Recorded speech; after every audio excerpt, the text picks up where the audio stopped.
The valedictorian is selected to represent the class from the groups of students with the highest academic accomplishments in college and community achievements. This year's valedictorian is Jennifer Avery, class of 2012. Ms. Avery of New Bedford graduates with a 4.0 in art transfer and is a Commonwealth Honors student.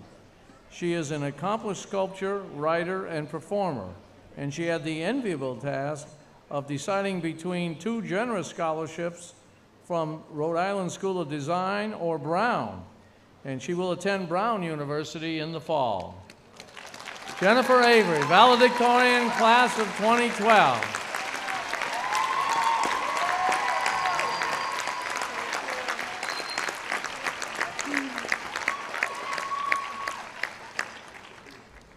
Meow through the night, and when I get up, little footprints all in a row. I think it must be a cat. This simple and charming poem was the product of a child that had just learned how to read after cheers and trials in the classroom. This was the very first piece of writing I ever composed. I hid the fact that reading and writing were not my forte with my jubilant imagination.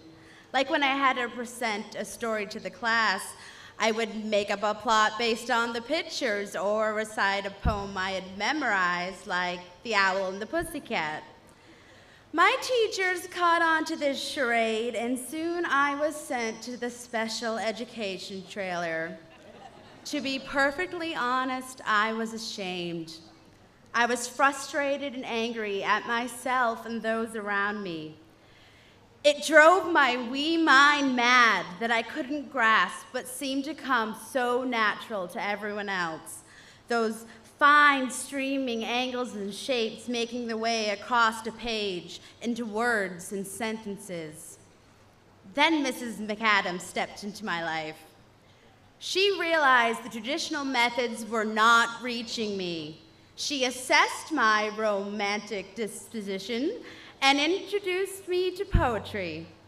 She realized I had a passion, a fire that was suffocating, but had the potential to burn brighter than any May Day. It is all about the kindling. Eventually, I started to read and write, harnessing these tools to serve something I loved and had a magnificent curiosity for. Already in second grade, I realized that to want something was not enough. You must be hungry, passionate, fierce for it. And I was becoming acquainted with the fact that memorizing, analyzing, or evaluating is not enough. The highest form of understanding is creating. If someone were to approach that young girl and tell her she would be Bristol Community College's valedictorian for the class of 2012, little Jennifer would tell them, "That's crazy. I'm gonna be a cat when I grow up. That whole education thing is impossible." I'm sure this is very close to the thoughts many of you, my fellow graduates, feel. How many of you thought this great thing we have done was impossible? I will be blunt. Many people who come to BCC do so because they are damaged, bruised, or unsure of their academic footing. This wonderful place certainly was my second chance at the dream. And like many of you, I had no idea how much I would get out of this experience or how much I would have to put in. We had to be hungry. I love this school, this community we make, the home H building has become, and I am sad to leave it.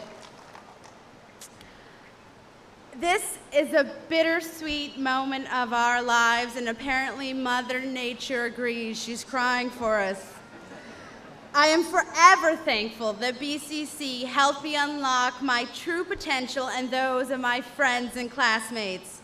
This is in part thanks to all of our terrific programs: Quest, of which I was a proud writing tutor, the least I could do was help unlock the passion of people who have struggled with text just like me. The Commonwealth Honors Program, which showed me the value of true scholarship and the power of creating, or the Cooperative Education Program, which hooked me up with a dream job working for the artist Thomas Steininger. But what really makes BCC work is the burning passion of the students that have not had an opportunity to give it their best. People with a fire that is being fed wet, green wood instead of kerosene and oxygen. And all the Mrs. McAdam types teachers we have here.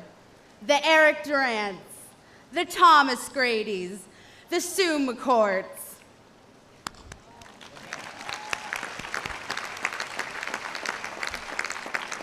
And this is just a tiny sample of my list. I'm sure your list goes on and on too. We have teachers that are always honing new ways to aid their students because they themselves are always learning. BCC recognizes the potential of the diamond in the rough, gives us swagger, and confirms, yes, yes, yes, yes, yes, yes, yes, we can do this, and anything else that comes our way. We can be cats, and nurses, and scientists, and artists, and firemen, and actors, and office administrators, and EMTs, and chefs. We can do this. In fact, we did this. We are scholars and specialists and a college-educated workforce. We are chasing down our dreams. We have accomplished the impossible. I often wonder how I got here, and am forever thankful that this is where I crash landed.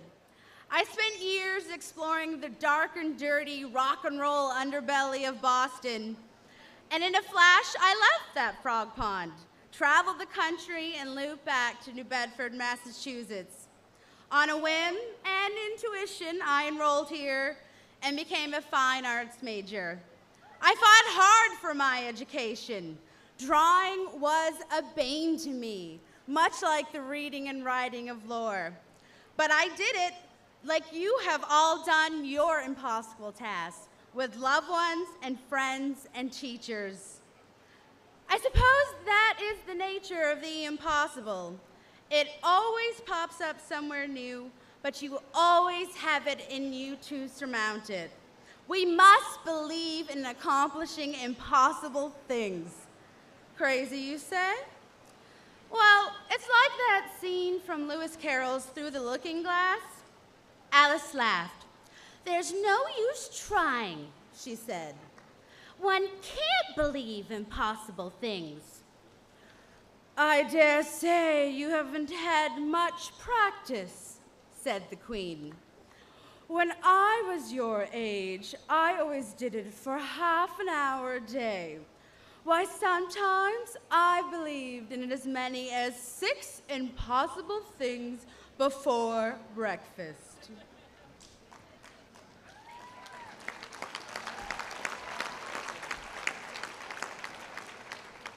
So where do we go from here, leaving the school we love?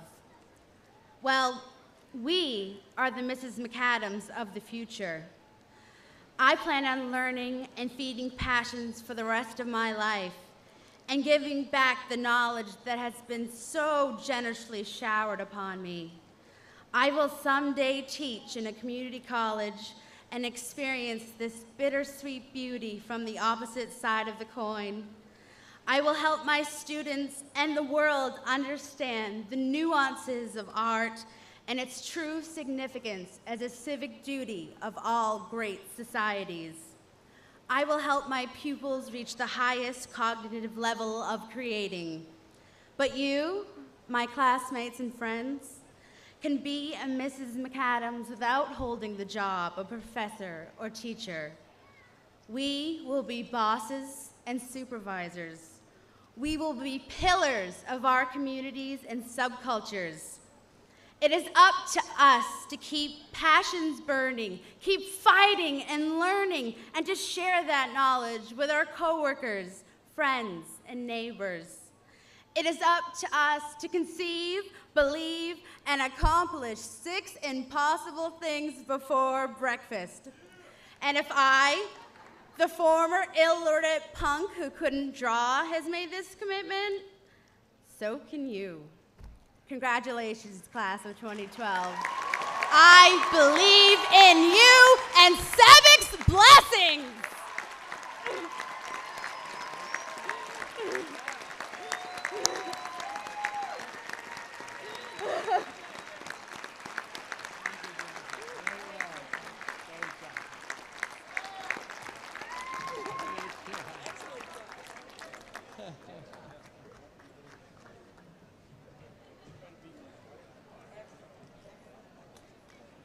Thank you, Jennifer. Jennifer Avery, valedictorian, class of 2012.